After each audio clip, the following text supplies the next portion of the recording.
The perfect disguise above. Under the cities lies a heart made of brown, but the humans will give no love. Some classic performances that will appeal to party animals everywhere.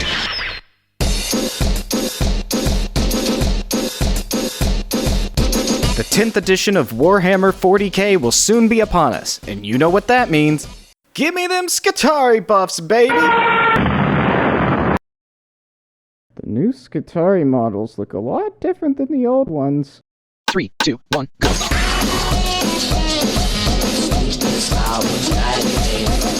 Yeah, so my boys the Skits got done dirty this time around. And while yes, I am a little salty about it, the promise of 10th edition means I have an excuse to breathe some new life into my army.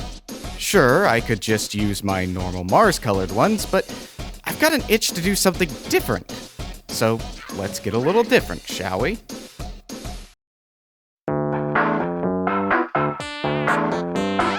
So one thing I like to do, may be considered a bit heresy amongst the majority of you.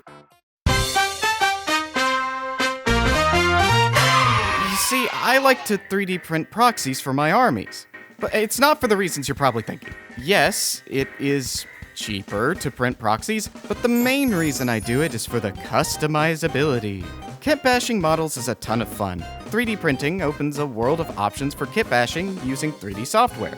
That, and while I'm extremely good with my hands when it comes to painting, I should not be trusted with knives.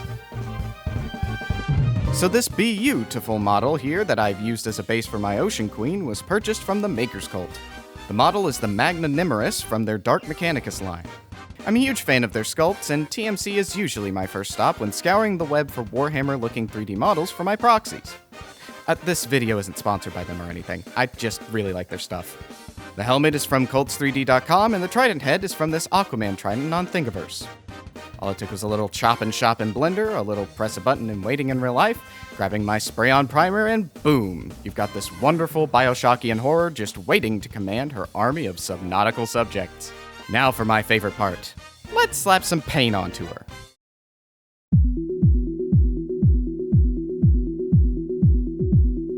For this particular mini, I wanted to replicate the color palette of the Big Daddies from Bioshock 1, which means brass, green, silver, and yellow will be the most important colors for this scheme. In order to achieve the look I'm going for, I'll need to use a lot of paints. So, here's a list of all the paints I'm using for this model, just in case you wanted to paint your own watery Warhammer warriors. My workflow for minis tends to use a lot of layering, which can get complicated if you aren't paying attention to what layer you've done and what layer you should be doing next. So I try to keep it organized by cramming all of it into a set of steps. This 4-step process is base layer, shading, details, and highlights. While I'll sometimes jump ahead a step or fall back a step, my process largely revolves around these 4 pillars in order to keep myself on track. But painting isn't one of those if it works for me, it'll certainly work for you kind of hobbies. If you try this and it doesn't feel like it's helping, find the method that works best for you. So, as stated previously, the first step is base layering. I start by applying a base layer of the 2 colors we'll be seeing the most of, brass and green. I do a back and forth of Warboss green and Runelord brass, trying my best to keep it relatively tidy on the bits where the 2 meet, and messy anywhere else. Since this is the base layer, I'm okay with it being just a bit messy, since we'll have plenty more layers later on that can cover up any blemishes or mistakes. After I'm satisfied with the coverage, I do a quick run over of the left hand with Sigvald Burgundy, since I want the hand to look depressurized and bruised. If the Ocean Queen is spending all of her time in the depths, any exposed skin will likely have a rough time of it. But this helps to sell how dangerous she is. Since she can withstand the oceanic pressure without her exposed skin collapsing, no telling what kind of hits she can endure without flinching. I next apply a layer of Orc Flesh contrast paint in order to bring out the darker shades of the Warboss green, giving us a nice seaweedy color. After that, a quick layer of Moot Green on the tabard, and bada bing bada boom, I've completed the first and easiest of the 4 steps. Now, time to move on to shading. If you can see your reflection in the metal, it's not Mechanicus, so it's time to tarnish that lovely Runelord brass. I've seen and used quite a few methods out there for tarnishing brass, but I've kind of developed my own way that I think gets better results all around. I've deemed it wash tarnishing. First things first, you want to apply a shade wash over the base metallic color. In this case, I'm using Reclaimed Flesh Shade since it's a browner wash and matches my Runelord brass. After applying this, I wait a bit and then dive back in with a shade of Nuln oil. I was already going to apply a layer of Nuln to the cloth as well, so this mini just gets a drenching of it. While I'm absolutely drowning her in Nuln oil, I make sure to let a bit of pooling occur on the surfaces, but I make sure that it doesn't bubble or build up too much in the crevices. A shade's supposed to go in the nooks and crannies, and while having a moderate amount is fine, we don't want to overshade the detailing. We just want enough pooling to make the surface look blackened and dirty, almost like it's been in a house fire. So we muddied up the brass and made it look absolutely destroyed. What's the next step? We go back in and bring it back from the grave. This ties into our third step, detailing. After the shades have had a bit to dry, I take some brass scorpion and do a light dry brush over all of the brass. We want there to be some shiny parts where it seems like the brass hasn't oxidized or has gotten a little bit more wear and tear. Brass gets darker the older or less used it gets, and tarnishing occurs on the raised parts over the less exposed parts. I try to avoid the crevices or flat parts and focus more on getting that raised areas and detailing. If there's any area that got an extreme amount of weathering, I'll dry brush it a bit more than the other spots, just to bring the grime down a bit. The biggest goal is to avoid covering too much of the grime with the dry brush, as we still want some of it to show through.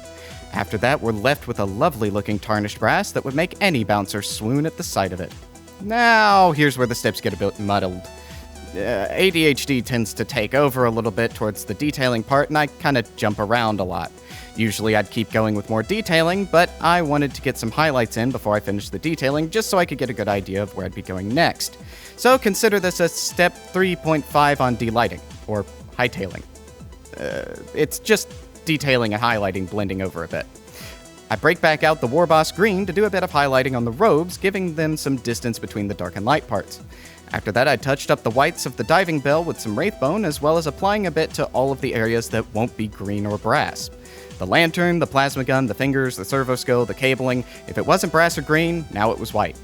I do the extremely difficult and extremely pointless caution tape detail that every official AdMech model has for some reason, with Flash Gets Yellow and Corvus Black. I go back through and do some detailing with the lead belcher on any of the trims or details that look a bit too brassy, and of course Nuln oil it. I use some Imperial Fist to all of the bits I want to be glowy and spread it around onto the bits that would be affected by the lighting, making the glowing look like it's actually coming from the model itself. This is called Object Source Lighting, or OSL, by the way. On the arm, I decided to dial it up a notch and apply some Wraithbone and then Tesseract Green to make the lantern look like it's casting some real up-close light. I then apply a bit of Sigvald Burgundy onto the plasma gun to make the Tesseract Green I'll soon be applying look a little more energy-y. I Tesseract Green the plasma cannon, Wraithbone it, Tesseract Green it, Wraithbone it, and finally...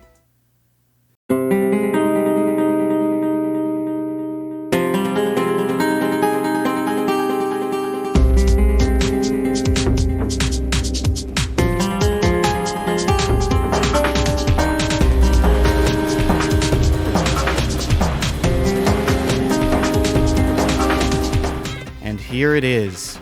The finished Ocean Queen herself.